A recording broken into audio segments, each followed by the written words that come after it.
महावीर जी, अभी आप इधर आए हो तो महाराष्ट्र में इनका तो इलाका ऐसा गया, बहुत ठंड रहती है, तो आपके हिसाब से महाराष्ट्र में कहाँ बफेलो ज्यादा सेट रहेगी, क्या मतलब?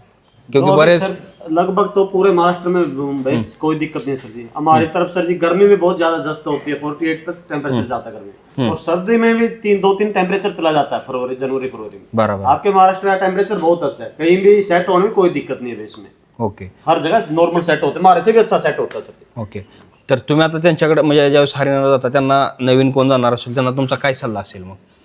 हा, तुम्ही हरियाणाला जावा. फक्त जे फ्रॉड होतंय म्हणजे फसवणूक जी होती शेतकऱ्यांची, आपल्या उद्योजकांची फसवणूक होती, बरं, हां तर त्या फसवणुकीपासून तुम्ही सावध राहा. बरं, हां नक्की कशी होते हा, फसवणूक म्हणजे आता आपण शेतकरी आपला गेला नवीन शेतकरी हरियाणामध्ये, हां तर तो जातो कुठल्याही व्यापाऱ्याकडे जातो. मग ते व्यापारी त्याला मग दाखवतात, हा ये अच्छे बैस है, देगी 20 लिटर दूध देगी, 18 लिटर दूध देगी, हां बरोबर आहे. और पैसे घेतात मध्ये त्यांचे 1.5 लाख रुपये घेतात जवळपास, हां आणि ते एवढं दूध पण इथं आल्यानंतर तेवढं दूध पण निघत नाही.